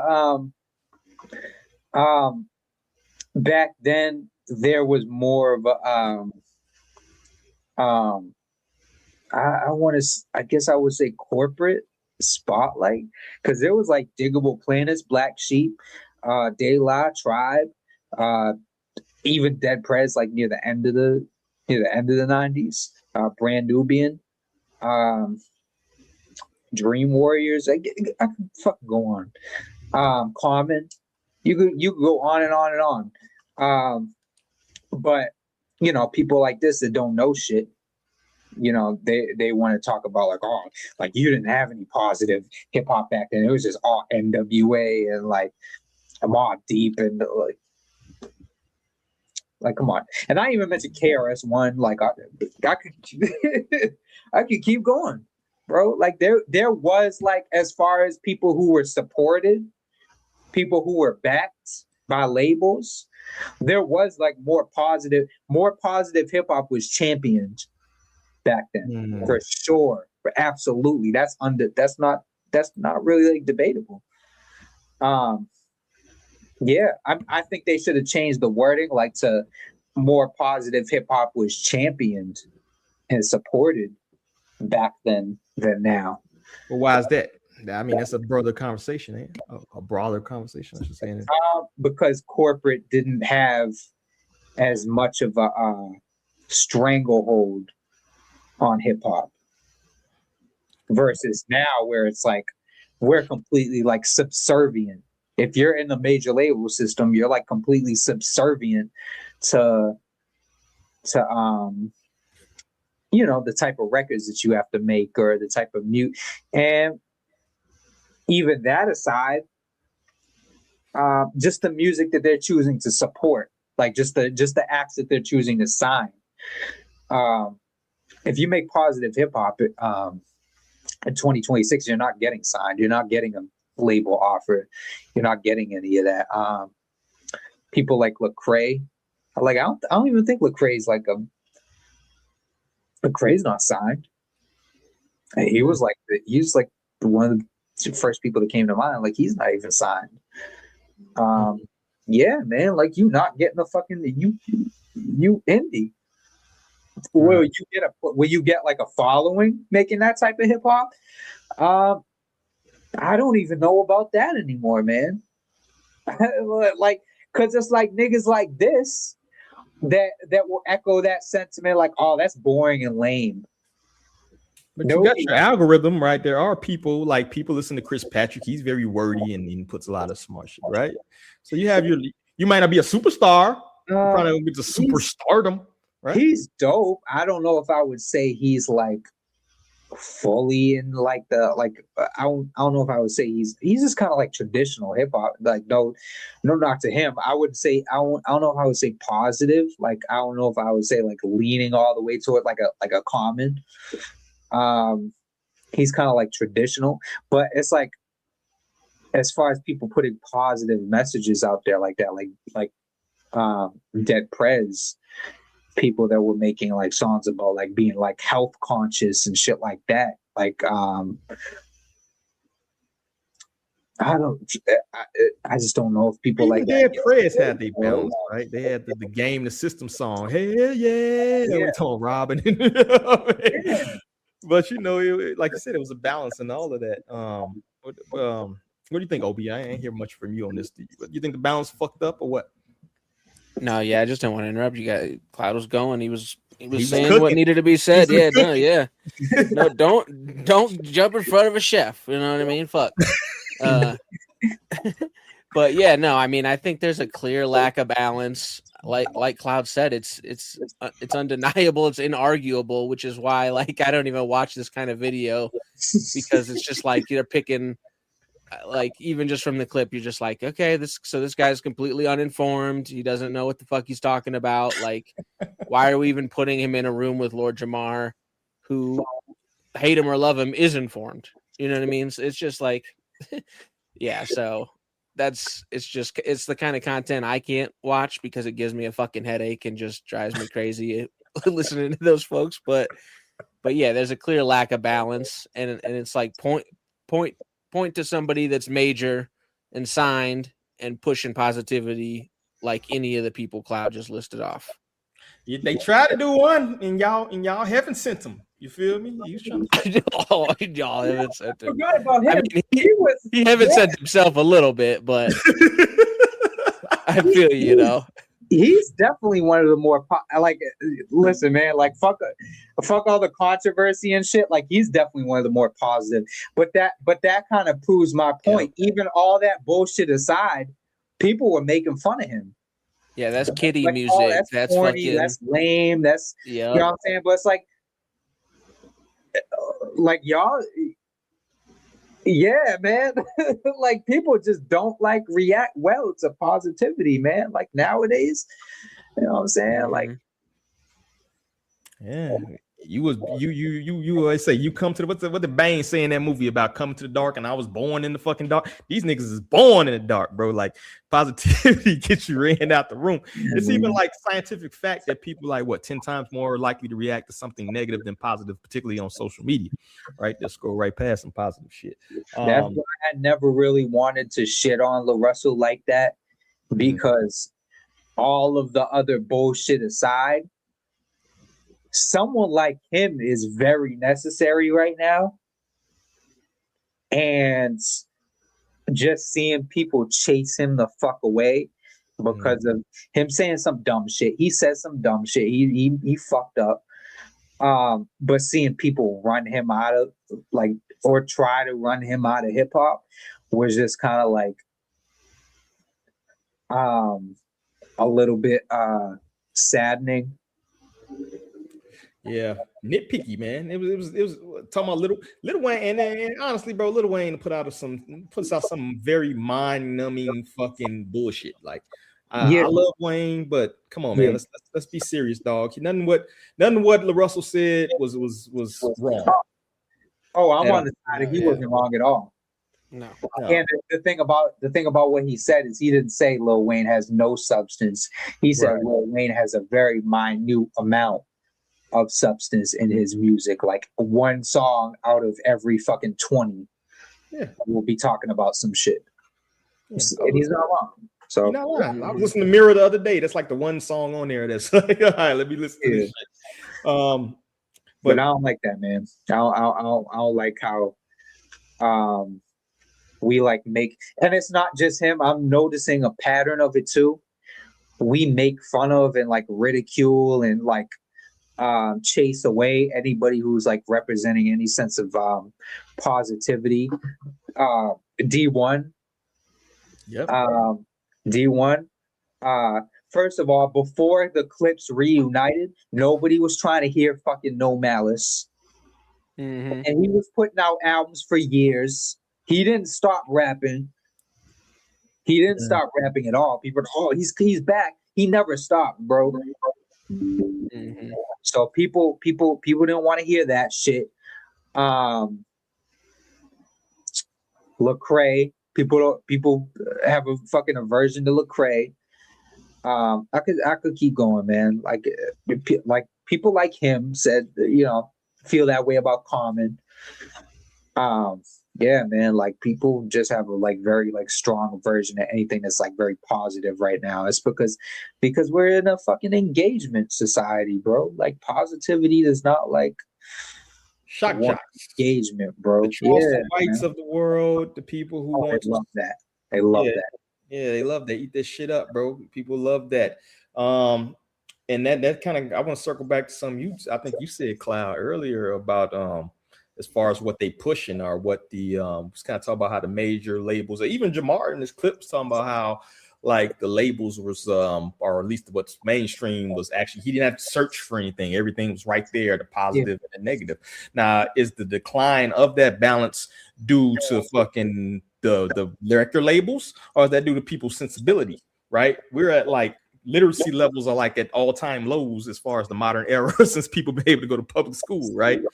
So are they just feeding what people want, or is that what society is right now? That's what society craves. I think it's honestly, I think there's less artists making positive shit, man. Every year there's less and less people making positive shit because they know that they're gonna get the same reaction because there's like, as people seeing, like I'm seeing it, so I know other people are seeing it. They're seeing they're seeing all these people make fun of La Russell, make fun of Lecrae, make fun of D1. Like nobody wants to hear that positive shit. Like shut the fuck up. Like we, you know what I'm saying? Like we ain't trying to hear none of that. Like that kiddie shit. Like artists or people that haven't become artists yet, they're seeing all this, they're internalizing it, and they're applying it to themselves. So it's like as the years go by, we're getting less and less and less of those types of artists. You know what I'm saying? Like that's discouraged. Wow. Because it's like people don't want to hear that shit. It's well, people wanted to hear the positive, they would make more of it, don't you think? If they wanted to hear it. Well, they don't. I mean, you're not gonna make it if you feel like the whole world's against you. Chicken and egg, dog. Some will push like past that, like all the world needs this shit. Fuck that. But some will just resign. Like like if I try to like come out with that, like they just gonna like throw me away. I'm not even gonna get through the door. And you know what's crazy? You know what's crazy is LaRussell, I believe he's on America's Got Talent like right now. and they like in the second round. Yep. So it's like so people do like the positive shit. Is it just the fucking culture? I think he just never once he got through the door, he was good. He was good. People try to get him out of here though. That's the thing. It's like people looking at the reasonings that people tried to get him out of here was just like, you know, kind of set that off in my mind. Like the kiddie shit. I don't know. I didn't look at it like that. But like once he got through the door, he was good. We think Obi Man kind of quiet, dog. Is they just feeding the streets with this negativity shit, dog? Is that what the label's doing? Feeding the streets? Yeah, you know, I think that yes, I do think that is what's going on, and they push that, and it's what's bought. And then I also think that people are maybe like everybody are in a more like negative mind state nowadays than they were 20 years ago, potentially. I don't know. Maybe I'm wrong. I was younger 20 years ago, obviously, right? But it just feels like things just feel different than when I was a kid, at least. It around where I live, shit ain't as positive. There's like way more people. There's overcrowding. There's less, feels like there's less opportunities at times, all like more opportunities in some ways, for sure. So I just think that it's a weird time too, where it's like, yeah, people are consuming that negativity. People are feeling negative a lot of the time. Like, it's just a weird timeline we're in. And I would love to see more positivity pushed, but you know, like we said, it's like that shit's not really like getting made in enough amounts to even like catch on in a big way, it feels like, or like I'm trying to think of somebody that's like 100% of a positive artist and makes music that would like a label would be like grabbing and wanting to jump and put money into. I think it's balanced, right? Chance. Yeah, I don't know why like he didn't come to mind. Like he's super like I mean, he had the album though. Like people Chance has his moments too. Chance be talking about some bullshit. Especially latest he had a divorce. Like Chance But he had the album and people tried to get him the fuck out of here. Like, you know, I didn't like the album personally, but like, yeah, people tried to get him the fuck. But even before that, people tried to get him the fuck out of here. Like, oh, this is like Crayola music. Like people try to get him the fuck out of here for all the same reasons of all the people that I just mentioned. Yeah, man. Like, well, I think he would be like you were just talking about, like positive artists, their labels would like kind of like support like the type of music they make. Chance will probably be the only thing. I mean, maybe Vic right now, the pivot Vic's made, but they're already signed. So, well, I don't know about Chance. I think Chance is indie now, but yeah. I mean, Russell. I don't necessarily think it's so much about being positive as much as supposed to being like realistic, right? Like the Sabas of the world, right? His shit is not necessarily positive or negative. It's just he talking about real life shit. You know what I mean? Like mental health shit or what I'm going through. My homeboy got, you know what I mean? Like it was a time where like if you told a story, you know, you had the positive, like the drug dealer that makes $1 million, but then he goes into fucking prison. You know what I'm saying? Like people just kind of telling stories that they experienced or saw in real life, and I think that's probably the part that's missing. You know, there's no counter to that. Story way. The thing about that though is like I really like Saba too. People that are like in that lane. That are like they're more leaning towards the like uplifting type of shit, like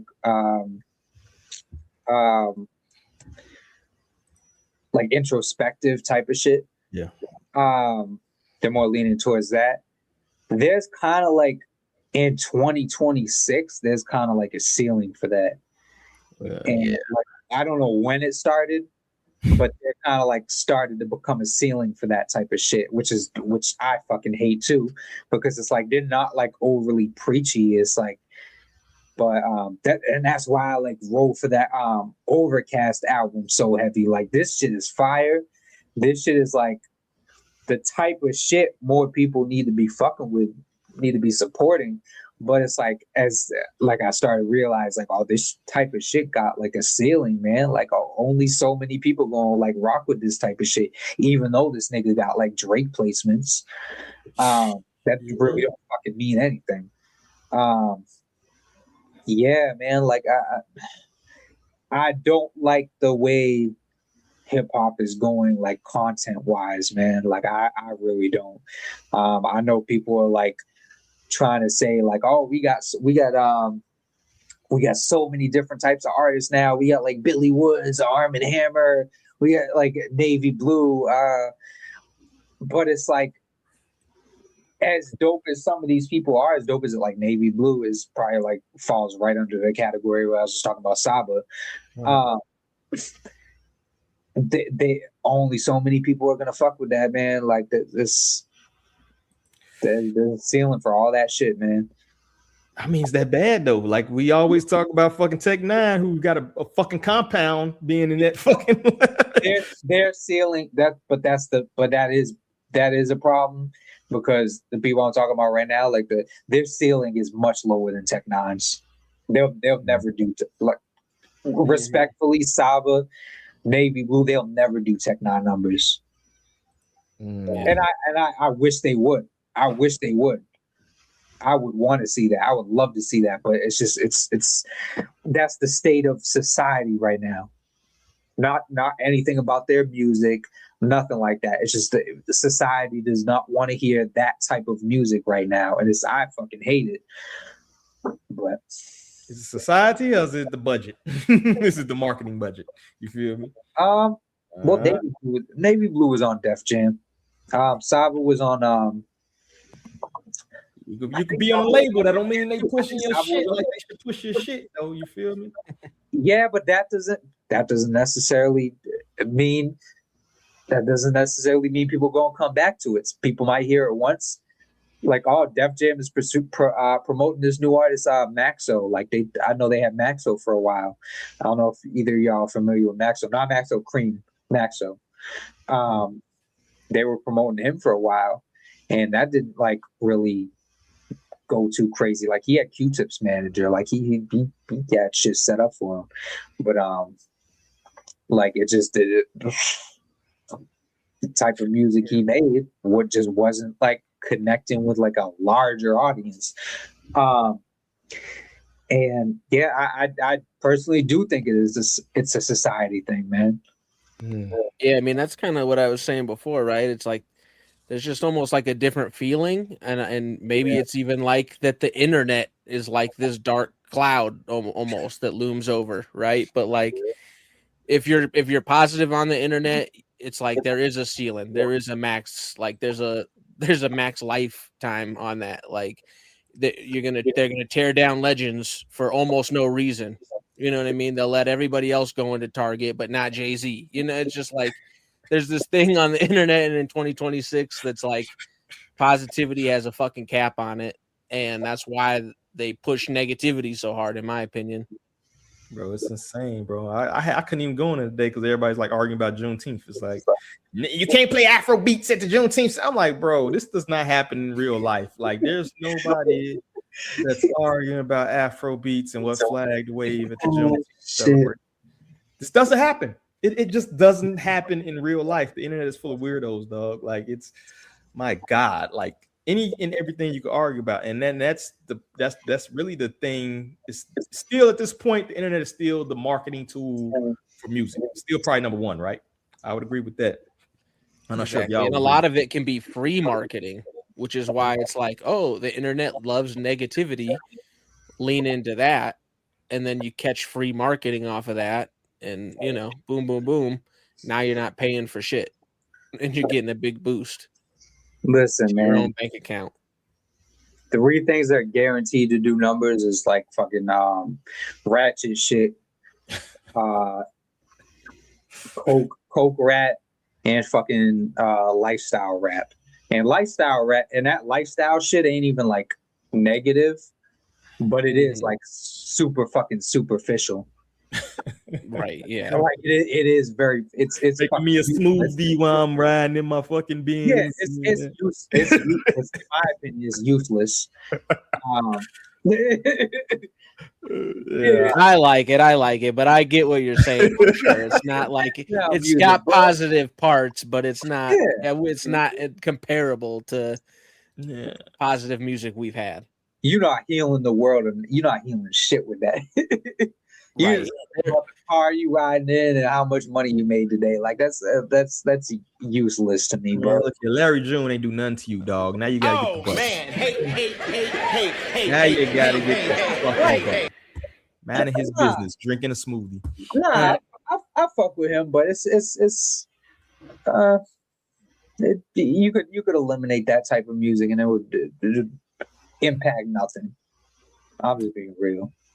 All right, let's keep it moving, man. We look behind. Lil Russell, man, he's back. You can't buy your way in. Shout out to Lil Russell, man. Play this video real quick. It's only 50 seconds. We doing the backyard pop-up tomorrow. For the past 5 years, we've had every backyard show sold out. And everywhere I go, I still have people who be like, man, I want to make it to one. I couldn't get in. So I got this idea for this next one. I'm not going to charge for tickets. I'm picking random people. There's no ticket price. You come, you can enjoy the experience, you eat, you get the show. And then after the show is done, you could decide what you want to pay me and pay me then. Some niggas could walk out with a free show if that's how you feel. And some could walk out with a show for $5. Some could walk out and they like, man, this shit was everything. Link in bio. Sign up. We picking random people today. Pop-up show tomorrow. Yeah, we having a pop-up show. It's kind of crazy how you turned this backyard to a space, but that's kind of why I hit on. We not gonna do a heaven sent thing today. But looking at the current touring landscape, we having all these people canceling tours. These people can't fill out the fucking stadiums that they're in right now. I think Russell might have found a cheat code, right? Where he should more independent artists kind of look to this type of thing, where maybe not necessarily setting up stage in their backyard, but non-traditional spaces. You know what I'm saying? Going back to the fucking fairs and going back to these places and stuff like that. Is that kind of a way that maybe they can back in that motherfucking algorithm right there? Is actually go to these places, create their own spaces. You feel me? What do y'all think? Yeah, I mean, bro, if you have a backyard, honestly, you could do that shit. I'm sure he has a nice amount of money where he could just like build a whole fucking stage. They built a stage. Before that, he had his whole garage set up. Yeah, he had his whole garage set up where he would do live streams, concerts in his garage.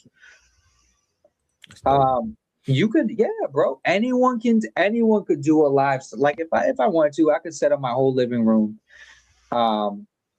with like a green screen and set that shit up and perform in my living room if I wanted to. Yeah, bro. There's so many possibilities right now. And do I think shit is like leaning more towards like independent space, or not independent space? Like smaller venues, the smaller the more personal shit. You feel personal. Yeah, that and just like I mean, you could do shit online too. Like they got like Bandcamp where you could do like live shows and you got people buy tickets to your shit. And there's so many possibilities where it's like you don't have to like wait to get booked. You know what I'm saying? Right. Yeah, I agree. Yeah, no, I mean, I was just gonna say, as someone that's goes to a lot of concerts, right? I've been pushing that you don't need to have a big tour. You can find small venues. You can make your own spaces. This is stuff that like some other genres do, this kind of small venue stuff and like do private concerts and have all kinds of stuff like that people love. Like that should definitely be something that should be pushed into hip hop and a lot of other things from other genres as far as like live performances and merch and stuff, I've been pushing to be like, yeah, we should be adopting some of that stuff because there's some cool things happening and fans are interested. All right, let me push back a little bit on that. Now, let's just say you do have these fucking venues, these block parties, these more intimate venues, smaller clubs. We know the superficial nature of hip hop, right? Do you think some of these artists that maybe had like stadium tours before, maybe back in the day was even popular or something like that, do you think they would do that, just not do something like that just because if they can have like this thing like, oh, he fell off, or he's in the backyard performing? You know what I'm saying? Is that stigma attached to something like that? And is that part of the reason you don't see more of the intimate shit? You know what I mean? Especially with the internet. Sure, but I get that, but also I would argue back, like, isn't it better to see a giant, like a filled room of your fans that you're making money off of, as opposed to like an embarrassing social media post where you have a tour and all the seats are empty and shit like that? Like, that doesn't look good. That's not going to be good for this big artist that used to be big. You know, like that's more embarrassing to me. Yeah, people need to stop giving a fuck about any of that. People just need to stop caring. Everybody cares way too much about their perception. Where it's like, bro, if you selling 100 tickets, like you selling 100 tickets, like that's how much is that? If that's all going in your pocket. Well, yeah, and if you're putting on a bigger production, that's like arguably going to cost more money. And then if you're not selling out the seats, now you're looking at even less money in your pocket, right? Whereas a smaller venue, smaller performance, maybe has a smaller budget that you have to put into it, but you're selling the whole thing out. That's a much bigger plus in my book. No matter who you are. Like all that 15, like say you sound like 20 tickets, and you just sold like 500 tickets. Exactly. So and you're not getting that split. You now have to split it out with the venue, with the high artists. You can sell your own merch while you're there. You feel me? Yeah. You know what I mean? So it's a lot. If I was an artist, I would buy a venue. And then, you know, like how Chappelle owns that comedy store or whatever it's called, like I would be performing at my own venue once a month. And then I'd be using it for other artists. Like, why would you not invest your money into, I mean, there's reasons. You got to research. You got to do the business part. You know, it's not just the fucking, but it's doable. Yeah, man. Part I like about Bandcamp too is they have like, when you're performing, they'll have it on the side, like they'll have your merch on the side. So people, while they're watching you, they can order merch. That's dope. Shit like that. Yeah, man. Yeah, definitely. Master the art of the upsell, dog. Like you need to do that these days. You gotta learn how to go multiple avenues of how to sell that one piece of product. You feel me? Or that one performance or that one album. It should be different ways. I think people just got kind of lazy, dog. You put out that one, project and just like, fuck it. You know, you're like, dog, you ain't Drake, man. You need to push that motherfucker. Some people will release some shit and then just move on to some other shit. Like push that shit for like a year, bro. Especially with independent artists. Why not push it for a year or two, dog? Sometimes it takes that long for some shit to blow up or catch on.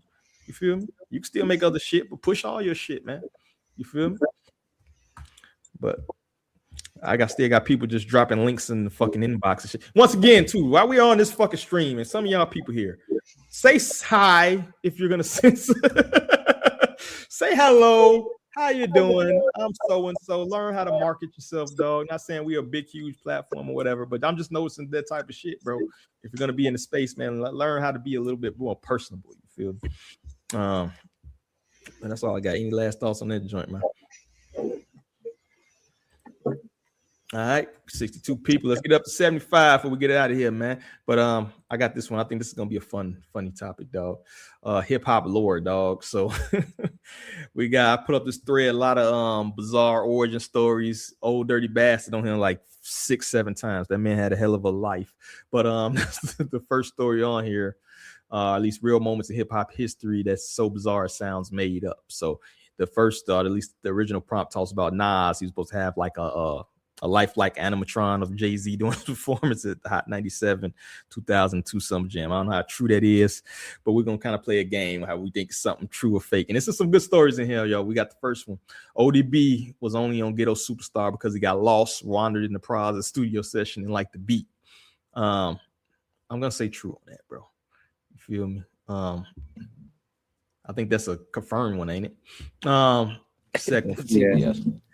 Freddie Gibbs started rapping because he was selling drugs outside of the studio, then realized that he could rap better than anyone inside. I don't think I've heard that one. I don't know about that one yet. I don't think I heard that one. It's another one. One of my favorite stories about ODB is how the ICP Insane Clown Posse song Bitches was entirely written around him. ICP paid him for a feature and sent him a track. He sent them back 10 minutes of him cracked out and rant raving about bitches over and over again, rapping over the chorus and Shaggy's verse. He was still rant rapping for several minutes after the beat ended.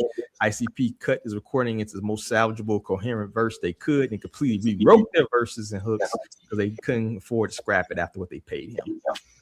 That's probably true, dog. That sounds about right.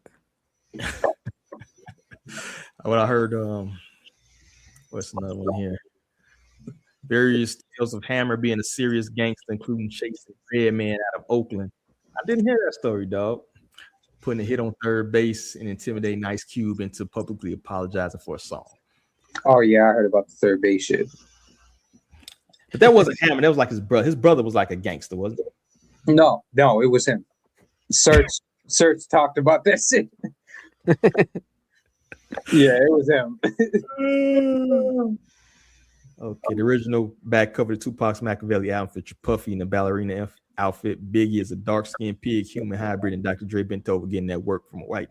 I actually seen that cover. I'm not sure if it was real. I've seen the cover though before. I actually they didn't release the video to what was it? Toss It Up. That came out like years later, didn't it? Yeah, I remember when he said. I remember in To Live and Die in L.A. There's that random part at the end was with gay ass Dre. I was like, where the fuck did that come from? California blood. Yo, Pac didn't give a fuck, man. Pac. It was out of nowhere though. It was like a positive ass song. He was like To Live and Die in L.A., not like gay ass Dre. What the hell? Yo, you was on Pac shit list. You was on Pac shit list. There's a video on YouTube with a story about Wu-Tang and Bone Thugs having beef. I don't think I heard of a Wu-Tang Bone Thugs. They bump into each other, and then Ghostface and whoever he was rolling with dressed up like ninjas to fight the Bone Thugs. I can't remember who told the story, but I couldn't stop laughing when I heard it. I know about Twista and Bone Thug shit. Oh yeah, I remember that Midwest fucking beat. I don't know about the Wu-Tang and I don't know about that. I remember the shootout with the Delphonics. Oh, wait, are you talking about? No, I think you're thinking of Nah, it's Ghost, dog. Ghostface said he had to shoot out with the Delphonics, and you know Freddie Gibbs' dad was in the Delphonics, I believe. No, Shy-Lights. I think you're thinking of Force MDs. Nah, bro. Ghost, look it up, bro. I promise you. Ghostface got a story about him getting the shootout with the Delphonics, dog. In the Beastie Boys autobiography, they said they walked down the street one day and got chased down by some guys with knives. When the car drove up to them really fast for some other guys, they told them get in, and dudes' car saved them with the band Butthole Surfers. Yeah. Onyx didn't win any Source Awards, so Sticky shot up Madison Square Garden. The music seminar lobby brought out a royal. I think that's confirmed, ain't it? Yeah, Sticky Fingers shoot the shit up. That's what I heard. Allegedly. Allegedly. Let's see if I can find one more good one, dog. Story of Big Lurch. Nah, that's not allegedly, dog. That's a terrible story. That's a terrible story. I think that's all the good. Lil Pump has a cousin he wouldn't acknowledge who tried rapping under the name Ost Trap Star. DJ Academics tried asking about his cousin in an interview. Lil Pump pretended to be too high to respond, so he didn't have answers to questions. Ost Trap Star also released a song almost identical to the one by Commentators. I'm not sure ripped off or someone just sold the same beat to both of them. Now Commentators makes jazz. I never heard of it. I'm just gonna say, I thought that last part was true. Commentators making jazz now. Yeah, he does. He changed his whole name. It's like Frank something. Yeah. I was gonna say it's not put out as Commentators. Probably the last one talking about this. Vince Staples kind of wild. Vince Staples has so much lore in his music, either lose to it or spells it out. Allegedly catching a body when he was a little fade. They were moving him across the country to let the heat die down and protect the investment. Banging at Wilson High back in the day. I spent some time in North Long Beach when I was storm chasing and people talk sometimes. So, I did hear they had something here about which I didn't know about, like Mac Miller basically putting Vince Staples in the fucking booth and putting him on rap and shit like that. Oh yeah, right. yeah, mm-hmm. Yeah. I remember around that time when he did Shine Cold Chain, like he did the first Shine Cold Chain. He didn't want to rap after that. That's wild, man. Mac got some stories, bro. Mac was in the trenches stuff. Yeah, Mac really liked him and gave him beats. But if that never happened, he wouldn't have kept rapping. Wow. Bet the man was a lacrosse player. Yo, fuck out of here. I never heard about that. I think that's I feel like I have heard him talk about lacrosse before for some reason. I don't know. I've got some reason that just sounds like I feel like I remember him talking, and I thought that was odd. But yeah, y'all got any like local stories or some shit y'all have heard of, allegedly or anything in y'all areas? Any good ones? Only of some guys coming through and taking some substances that I don't know if I should say they were taking. Basically, I don't know, man. I lived a few blocks down from fucking Guru. Oh yeah, you ever get to meet him? You ever get to meet him? No, I met like some of his family, but yeah, no, not him. Yeah, I grew up like around the corner for where the Brat grew up with. I never saw her around. Now I know she shot that one video at like a park that's maybe like a mile from. I remember the day they were shooting that video because Raven Simone was a little ass girl and they was fucking all like, "Oh, we're gonna go to the park and watch the Brat video and all this other shit." I had some uncles had beef with Twister and his brother. Twister got a brother named Terry. I ain't gonna tell those stories though, but some interesting stories. And I know I heard a lot of them dips. I never seen them personally in Chicago, but they used to be there all the time, and I used to hear like all types of stories, like a bunch of Jim Jones getting chased away from places and shit like that. You know what I'm saying? Nothing too crazy. I mean, Jim Jones been known to get like chased and jumped and shit like that, so I don't mean it's probably nothing that's new. Well, I guess the interesting one would be like I had. Have y'all ever heard Joe Budden, Dear Diary? I can't remember the song. No. Yeah, I'd have to see what album it's on. Yeah, that was like mood music. That was one of them early mood music. But like the dude that made that beat is from my hood, and I had that beat CD like before he put that shit out. So, and I heard that, so I was like listening to the BCD. I was like 13, and I was like rapping at that time. And yeah, like the beat CD, like the CD back when people still had CDs. But yeah, I heard that shit. I'm like, oh shit. Yeah, that's dope, bro. With the tags on it, so I know he didn't buy that shit. Y'all ever do that back in the day? I know a lot of people used to rap and shit. You ever used to rap on the fucking songs with the tag when you can afford the beat and shit? Rap with tags still on it. We did it a couple times, man. Yeah, and I know Joe has a reputation of not paying people for beats, so I know what happens. All right, well, I guess we get ready to get up out of here, man. You already know how we always end every episode, man. Under the algorithm, dog. Sleeper picks. We're getting close to that 70. We can get that 75 before we go. Our sleeper picks. So if you got anybody you've been listening to, man, make sure y'all put the people on to game. You feel me? And those in there, you have to be an independent artist. It can actually be anybody, to be honest with you. Just whatever dope shit you've been listening to, man. Let the people know. Whoever want to go first can go first, man. All right, I'll go. Recently, Norman Sand dropped this album, The Monsters They Made. And yeah, he's just one of my favorite rappers right now. And he drops a couple albums a year. I pretty much fuck with every single one of them. This album, I'm gonna highlight "C'est La Vie." It's a great song, and honestly, Norman gets into a lot of great topics and content on this. More so than maybe almost any other album that I've heard from him. So yeah, it's a great album. The monsters they made, "C'est La Vie," Norman saying, check that out. C'est La Vie. Who next? Only one other person, matter of fact. Cloud. Yeah, I just been running back a whole bunch of Tierra Wax shit because she dropping tomorrow.